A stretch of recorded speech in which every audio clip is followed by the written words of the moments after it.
নমো নমঃ সুপ্ৰভাতম শ্ৰীমৎ ভগবত গীতামৃত আজি শ্ৰীমৎ ভগবত গীতাৰ জ্ঞান বিজ্ঞান যোগ নামৰ সপ্তম অধ্যায়ৰ অষ্টাদশ সংখ্যক শ্লোকভাগী হৈছে এনেধৰণৰ উদাৰাহ সৰ্ব এবৈতি জ্ঞানী ত্বামৈব মে মতম আস্থিতঃ চ হি যুক্তাত্মা মামেবানুত্তমাং গতিম। এই বিশিষ্ট শ্লোকভাগীৰ বক্তা হৈছে শ্ৰীমৎ ভগৱত শ্ৰীকৃষ্ণ। শ্লোকভাগীৰ অসমীয়া অৰ্থ হৈছে এনেধৰণৰ: এই সকলো ভক্তই নিঃসন্দেহে উদাৰ ভাৱাপন্ন, কিন্তু যিজন তত্ত্বজ্ঞানী তেওঁক মই মোৰ নিজৰ দৰেই বুলি ভাবোঁ। মোৰ বাবেই ভক্তিভাৱেৰে কৰা কামত নিযুক্ত হৈ থাকিলে তেওঁ নিশ্চিতভাৱে মোকেই লাভ কৰিব। ময়েই তেওঁৰ বাবে সৰ্বশ্ৰেষ্ঠ পূৰ্ণ লক্ষ্যস্থান বুলি কোৱা প্ৰসংগত ভগৱান শ্ৰীকৃষ্ণই সখা অৰ্জুনৰ আগত এই বিশিষ্ট শ্লোকভাগীৰ অৱতাৰণা কৰিছিল। পূৰ্বৱৰ্তী শ্লোকৰ প্ৰসংগক্ৰমে যিসকল ভক্তৰ পৰিপূৰ্ণ জ্ঞান নাই সেইসকল যে ভগৱানৰ প্ৰিয় পাত্ৰ নহয় এনে কথা নহয়।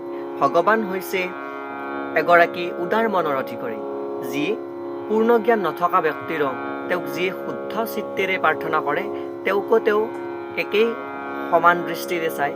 তেওঁৰ দৃষ্টিত পূৰ্ণ জ্ঞান থকা বা পূৰ্ণ জ্ঞান নথকা তেওঁৰ ভক্তই হৈছে মুখ্য আশ্ৰয়স্থল, আৰু তেওঁ সকলোকে সমদৃষ্টিৰে চায়। ভগৱানে কৈছে যে সকলোৱে উদাৰ মনা, কাৰণ যিকোনো উদ্দেশ্য লৈয়ে ভগৱানৰ ওচৰ চাপে তেওঁৱেই হৈছে মহাত্মা, বা যিসকলে ভক্তিৰ বিনিময়ত কিবা পাবলৈ আশা কৰে তেওঁলোককো ভগৱানে আদৰি লয় বুলি ইয়াতে উল্লেখ কৰিছে। কাৰণ এই ক্ষেত্ৰতো ভাল পোৱাৰ বিনিময় হয়। ভগৱানক ভাল পাই বাবেই কিবা বৈষয়িক লাভৰ বাবে তেওঁলোকে ভগৱানক প্ৰাৰ্থনা কৰে আৰু কিবা বস্তু খোজে বা বস্তু পোৱাৰ আকাংক্ষা কৰে, আৰু সেই ভক্তিৰ পথত একাগ্ৰতাৰে অগ্ৰসৰ হয় বুলিও তেওঁলোকে ইয়াতে উল্লেখ কৰিছে। কিন্তু তথাপি সম্পূৰ্ণ তত্ত্বজ্ঞানী ভক্ত এজনে ভগৱানৰ অত্যন্ত প্ৰিয় বুলি গণনা কৰিছে, কাৰণ তেওঁ ভক্তৰ একমাত্ৰ উদ্দেশ্যই হ'ল ভাল পোৱা আৰু ভক্তিৰে কেৱল ভগৱানৰ কাম কৰি যোৱা। আৰু ভগৱানৰ লগত সম্পৰ্ক স্থাপন নকৰাকৈ অথবা ভগৱানৰ বাবে কাম নকৰাকৈ তেনে এজন ভক্তই এক মুহূৰ্ত থাকিব নোৱাৰে, আৰু এনেদৰে পৰমেশ্বৰৰ নিজৰ ভক্তক অত্যন্ত ভাল পায় বুলি ইয়াতে উল্লেখ কৰিছে, আৰু ভক্তজনে এৰি থাকিব নোৱাৰে বুলিও ইয়াতে উল্লেখ কৰিছে।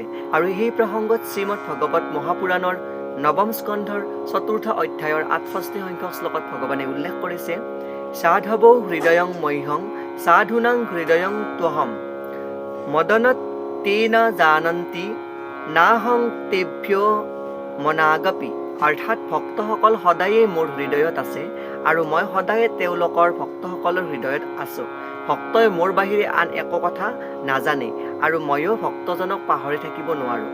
শুদ্ধ ভক্তসকল আৰু মোৰ মাজত এটা বৰ অন্তৰংগ সম্বন্ধ আছে। পূৰ্ণ জ্ঞানী শুদ্ধ ভক্তসকলে কেতিয়াও মোৰ পাৰমাৰ্থিক সান্নিধ্য ত্যাগ নকৰে, সেইবাবে তেওঁলোকো মোৰ অত্যন্ত মৰমৰ বা মোৰ অত্যন্ত অতি প্ৰিয় বুলি ইয়াতে উল্লেখ কৰিছে। এয়াই উক্ত বিশিষ্ট শ্লোকভাগীৰ সৰল গুঢ়াৰ্থ। ধন্যবাদ।